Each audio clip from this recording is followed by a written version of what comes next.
bahasa Melayu, cakap Inggeris juga. Surat rasmi, cawe di mahkamah, masih lagi. Kita lihat negara lain, pergi ke PBB. Pemimpin mereka berucap dalam bahasa ibunda dia. Pemimpin kita tidak berucap dalam bahasa Inggeris, dalam bahasa asing. Halo guys, jumpa lagi. Gimana nih kabar teman-teman semua? Pastinya kabar teman-teman semua dalam keadaan sehat ya. Dan tidak lupa keluarga di rumah juga semuanya dalam keadaan sehat walafiat. Kali ini guys ya, kita akan mereaksi satu video miliknya Media 2045. Ribut lagi di Malaysia, negara buatan British kok dibandingkan dengan Indonesia. Iya. Jadi seperti apa guys isi video dari Media 2045 ini guys ya. Langsung saja kita tonton videonya. Namun guys ya, sebelum lanjut jangan lupa nanti kunjungi channel Media 2045. Linknya saya taruh di deskripsi.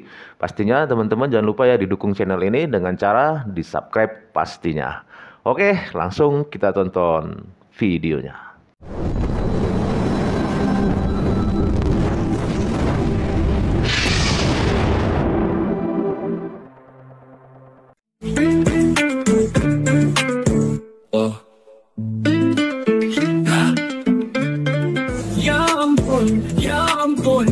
Ada yang ngaku serumpun. Ya ampun. Bersampai tapi penyamun, merasa diri paling.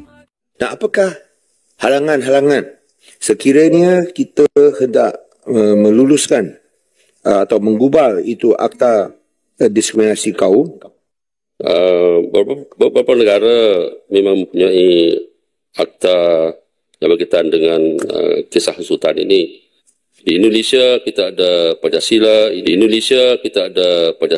Ini. Bentar guys, di Indonesia kita ada Pancasila katanya. Wih, di orang Malaysia kok ngomongnya kita ada Pancasila. Seolah-olah anggota DPR ini merasa dirinya orang Indonesia ya. Pancasila ini adalah similar dengan rukun negara ya, yang mempunyai 5 prinsip.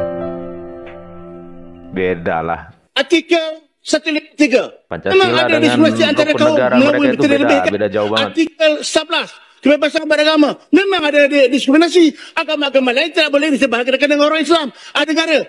Kecuali SK Melayu hanya untuk orang Melayu. Negara. Kecuali SK Melayu hanya untuk orang Melayu.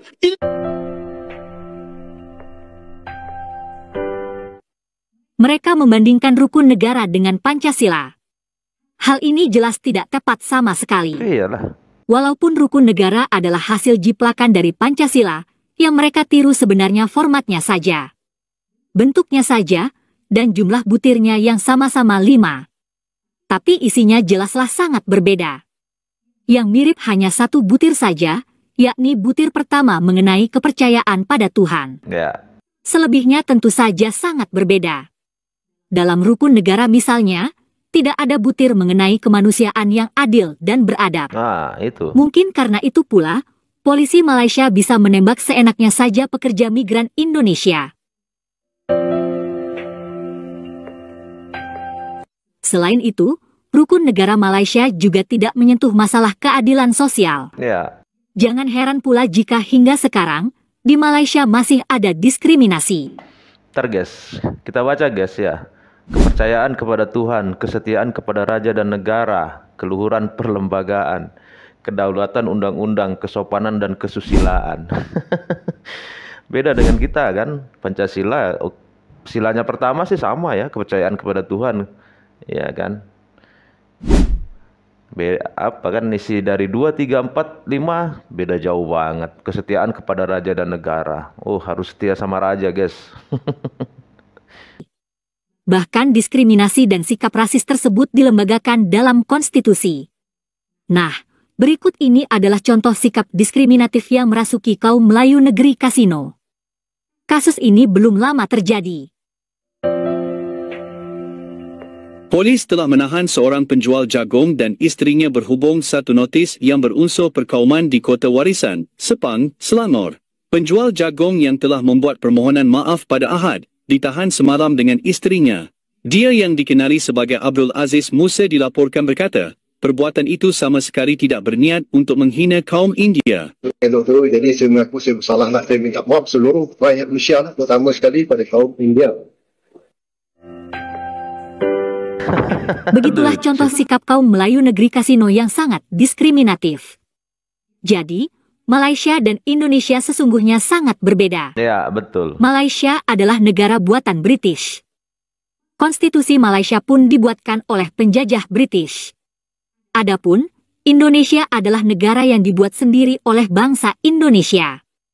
Dalam proses pembentukan negara, di Indonesia juga terjadi revolusi. Hal tersebut tidak terjadi di Malaysia, karena kaum Melayu negeri kasino sangat takut pada raja-raja mereka. Kaum Melayu negeri kasino juga bukan bangsa pejuang. Merdeka aja dikasih-kasih. Selain itu, dalam konstitusi Malaysia jelas tidak ada persamaan hak. Adapun konstitusi Indonesia menjamin adanya persamaan hak dan tidak ada diskriminasi. Ya, betul. Adanya keistimewaan raja dan keistimewaan kaum Melayu palsu di Malaysia terbukti sangat menyulitkan perpaduan. Dan hal ini tidak terjadi di Indonesia. Akibatnya pula, bahasa Melayu tidak bisa menjadi bahasa pemersatu. Ya.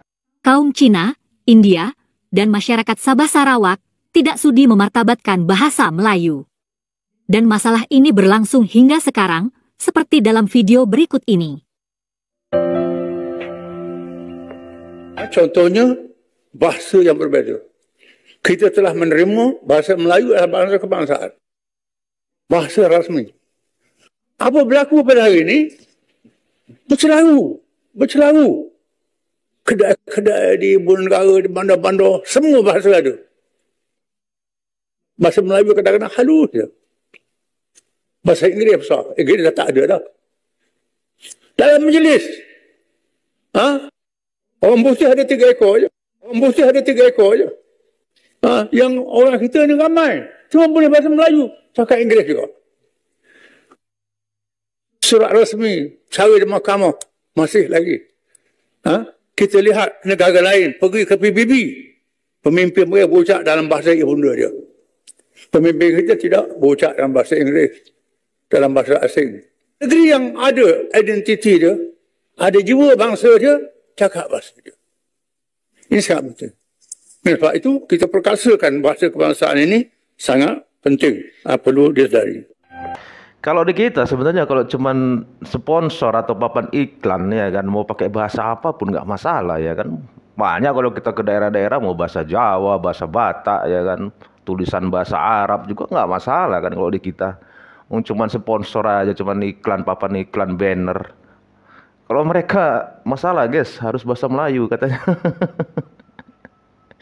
Itu ya bedanya kita dengan mereka ya. Yang penting kita semua orang Indonesia tahu ya kan berbahasa Indonesia ya. Itulah masalah yang terjadi di negeri kasino Malaysia. Tak ada perpaduan di negeri Malaides. Kaum Cina dan India di Malaysia pun masih terus berusaha memperjuangkan hak mereka. Setiap ada kesempatan, kaum Cina berusaha keras untuk menghapus diskriminasi di Malaysia, seperti dalam video berikut ini.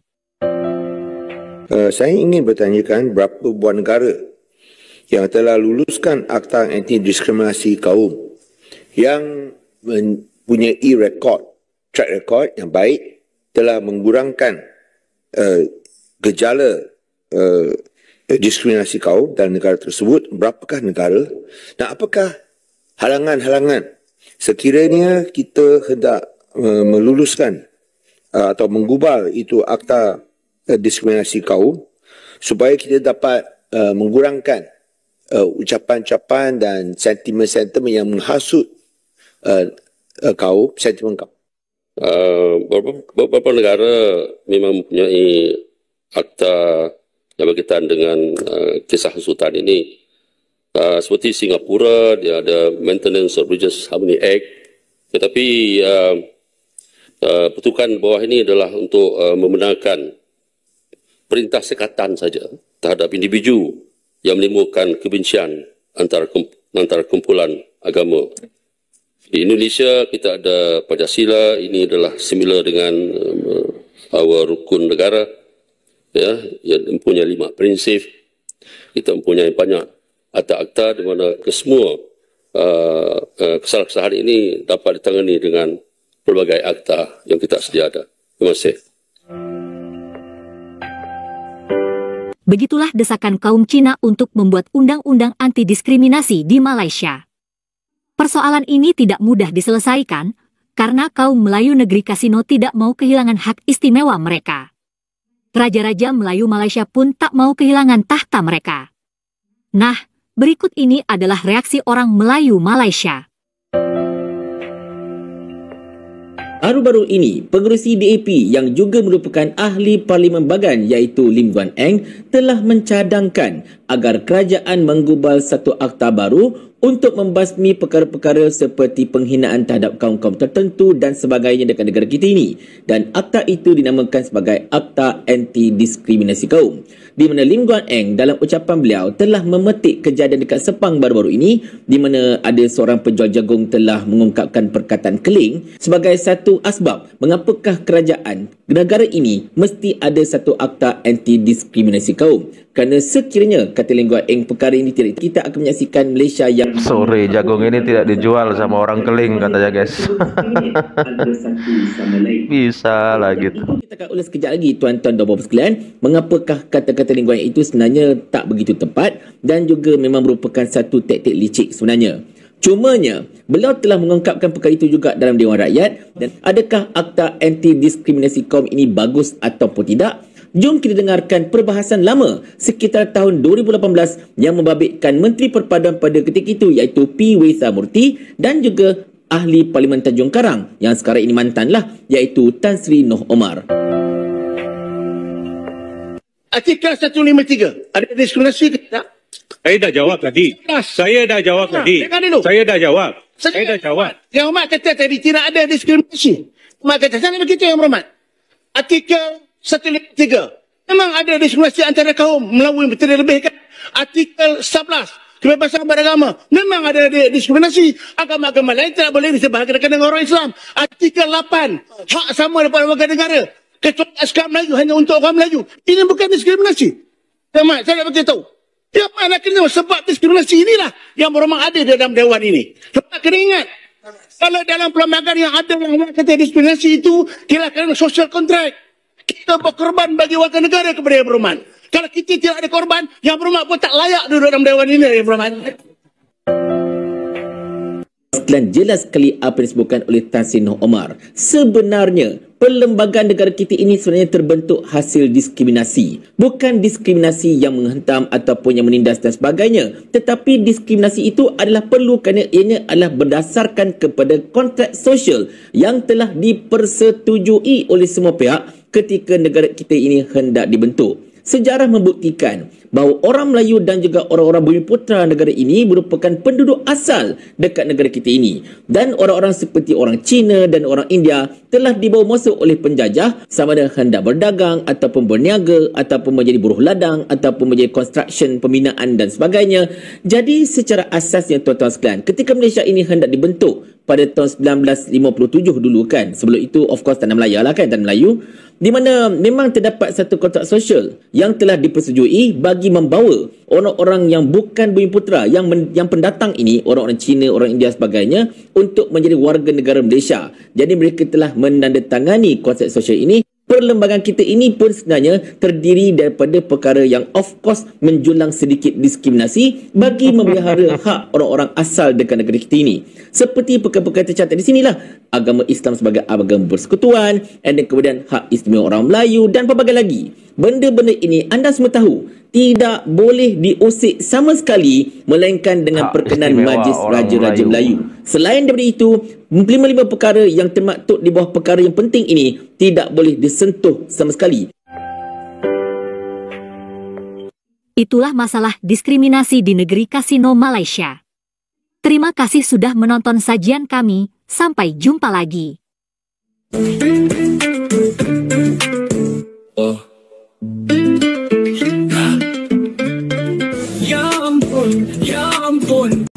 Terlihat banget ya guys ya, kalau hak keistimewaan mereka ini tidak mau dicabut ya. Mereka bersikeras tetap harus bertahan selama-lamanya ya. Jadi ya sampai selama-lamanya ya, kayaknya Malaides ini ya tetap seperti itu ya. Tidak ada persamaan hak ya di antara mereka sesama rakyat di Malaysia sana. Apapun alasannya ya, kata si orang ini tadi katanya sudah ada perjanjian ya. Jadi Cina ya, etnis Cina, etnis India itu ya dianggap mereka itu tetap pendatang ya. Tetap dianggap pendatang sampai sekarang, sampai detik ini ya. Beda dengan kita kan. Kalau kita mau dia etnis India, etnis Cina, etnis Arab ya kan, yang penting dia cinta NKRI, ya sudah dia darah Indonesia, orang Indonesia. Nggak peduli kita kamu berasal dari mana, ya kan. Itu perbedaan kita dengan Malaydes ini ya, sangat jauh ya bedanya. Kalau di mereka ya guys ya, orang-orang yang bukan orang Melayu itu diutamakan untuk pendidikan saja, diutamakan ya. Universitas negeri misalnya itu mereka kuotanya itu paling besar. Jadi kalau yang lain-lain ya, bangsa lain, kalau mereka kan bangsa menyebutnya ya kan, India, Cina itu dibatasi gitu. Kalau kita kan enggak, ya kita sama rata. Yang penting kamu punya otak, pintar, cerdas, ya kamu diterima di universitas negeri, ya masuk. Enggak ada urusan kamu itu mau orang apa, orang ini agama apa. Itu kita, ya. Jadi beda banget lah, ya. Beda banget. Dan sekali lagi guys, kita bukan serumpun ya dengan mereka ya. Jelas kan? Kelihatan banget kan? Beda banget. Kita bukan serumpun. Rugi kalau kita serumpun dengan mereka. Yang ada rugi. Buktinya apa? Semua yang kita punya diklaim. Itu.